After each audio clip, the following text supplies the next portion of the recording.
Cloaked Kaijin bowed before the throne of his dark master. The shadowy figure stared at Cloaked Kaijin for a while, before standing up and walking over to his collection of relics. I have decided how to proceed. You have never failed me. Not once. That was until Toku King came along. Because of this, I'm willing to give you one more chance. This spark doll is my most powerful. If you cannot take Saba using this, you will never be able to. The dark figure pulled a small, ornate box off the shelf and tossed it to Cloaked Kaijin. The box reflected off the creature's mirror-like face. When Cloaked Kaijin opened the container, he let out a gasp. Sir, I am not worthy of such a powerful relic. It will be fine. I am sure that you can handle the power. Cloaked Kaijin was surprised. No one had ever trusted him before. Not really. Before meeting his dark master, Cloaked Kaijin was like all the other Kaijin. They usually roamed the earth alone, or became servants of a stronger being who usually abused them. But his master was different.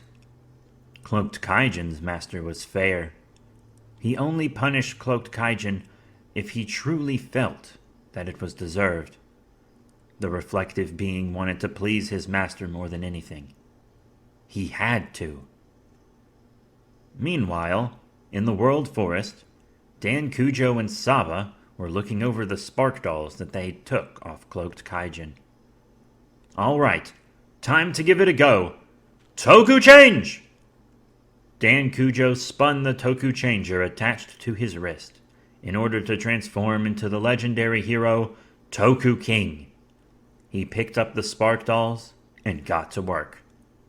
Toku King first attempted to use the power of the Darkclops Zero spark doll, but nothing happened. Then he tried to channel the abilities of EX Red King, still with no success. Toku King was confused. I don't understand. I've been able to connect with all the other relics we found without a problem. Why are these being so stubborn? Saba floated closer to the spark dolls Toku King held in order to get a closer look. It might have something to do with the dark intentions that the beings trapped within the dolls harbor. Toku King looked down at the two dolls. Were they really refusing to lend him their power because he would use it for good? Or was there another reason? Before he could consider it further, an all too familiar mist appeared. Toku King and Saba were not surprised when Cloaked Kaijin appeared before them. We meet again, Toku King. Our hero was not impressed. What? This guy again? Aren't you tired of this? What is that supposed to mean? I'm a very powerful opponent. Yeah, let's just get this over with. Saba flew to Toku King's hand to assist him. Don't get cocky, Dan. We do not know what he has up his sleeve. Cloaked Kaijin snickered and pulled his new relic out from under his cloak. The spark doll looked like a humanoid praying mantis. It was yellow and black, and had an ominous aura about it. Toku King thought it looked familiar, but he could not place it. Do you recognize that kaiju, Saba? It looks familiar, but I can't seem to recall its name. I think I recognize it. It's the kaiju, Zeton. Zeton, of course. Toku King had heard of this monster. The monster that killed Ultraman. Zeton is correct, Saba. But this is not just any Zeton. This is Hyper Zeton Death Scythe. It is a very unique and very powerful version of the Ultra Killer. This spark doll contains more than enough energy to destroy an Ultraman, let alone a cheap knockoff like you. Cloaked Kaijin gripped the spark doll tightly as its power flowed into him. It was much more violent than he was expecting. All the other spark dolls he absorbed gave him incredible powers, but it never hurt before. A large exoskeleton grew from Cloaked Kaijin's left arm and formed a scythe-like appendage. The insectoid scythe crackled with dark energy. Toku King might have mocked Cloaked Kaijin before, but now it was time to get serious. Cloaked Kaijin rushed at Toku King with incredible speed. There was barely any time to block, let alone dodge. Toku King's knees nearly buckled when he blocked the attack. Saba extended his blade, and Toku King pushed the Kaijin off him. It took all of his speed and strength to keep Cloaked Kaijin at bay, and it did not seem as if Cloaked Kaijin was even close to breaking a sweat. Toku King held Saba out in front of him as the saber fired his lasers at the enhanced Kaijin. The beams hit their mark, but Cloaked Kaijin merely shrugged them off. The Kaijin snickered as he slammed Toku King onto the ground with a loud thud, pinning the hero beneath his boot. Now this is what I wanted. Your face down in the dirt. Cloaked Kaijin ripped Saba out of Toku King's hand. No! Saba! The Saba saber struggled, but he could not escape the grasp of the superpowered Kaijin. At last, I have everything I need.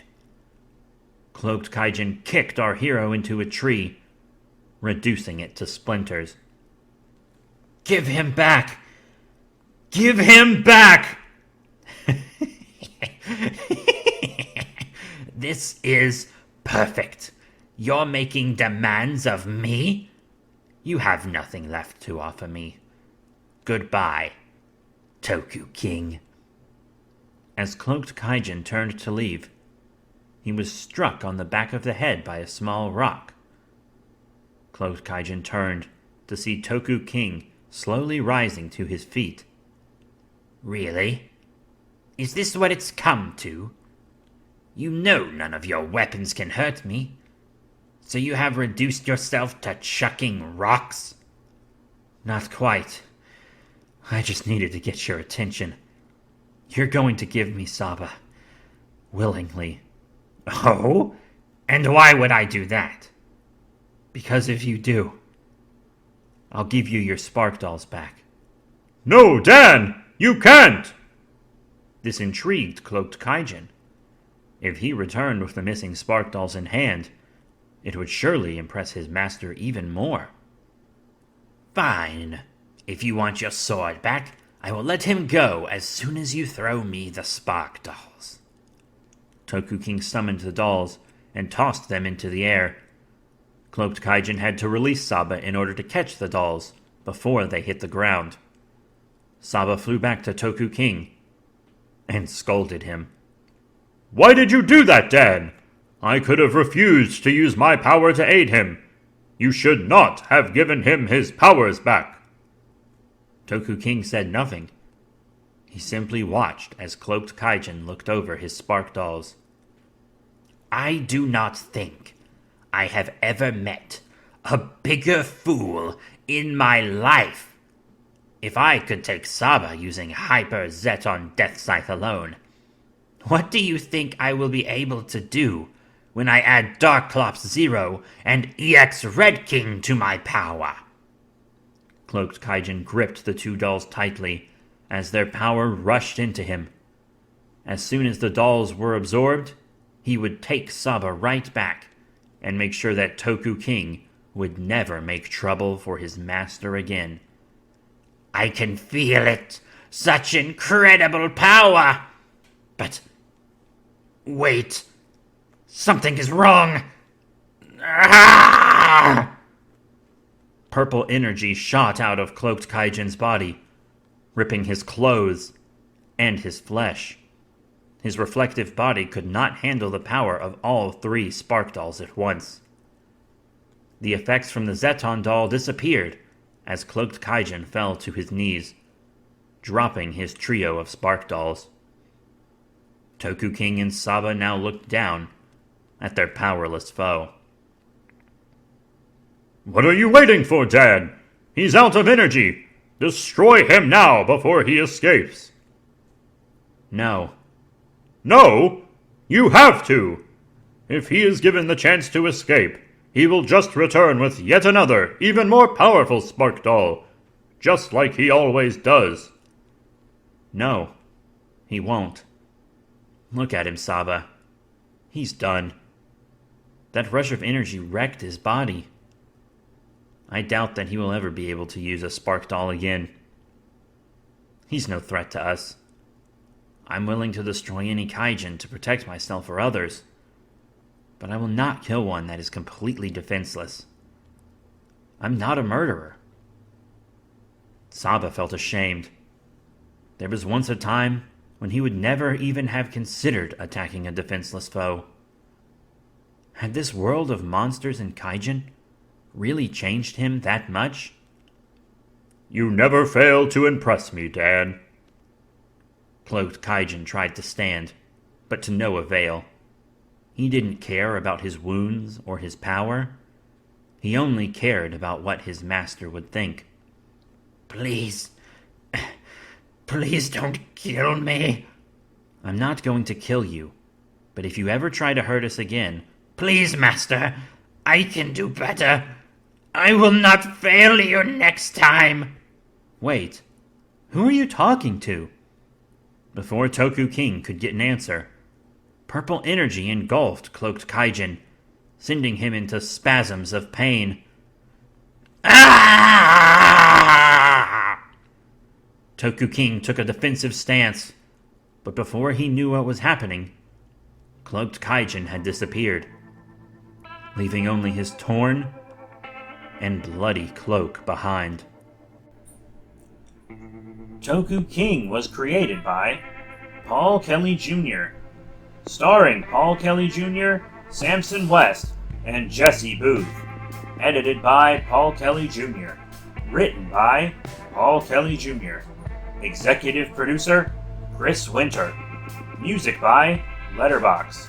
Special thanks to Ian McNeil, Cameron Goen, Eddie Chang, and all our donors and listeners.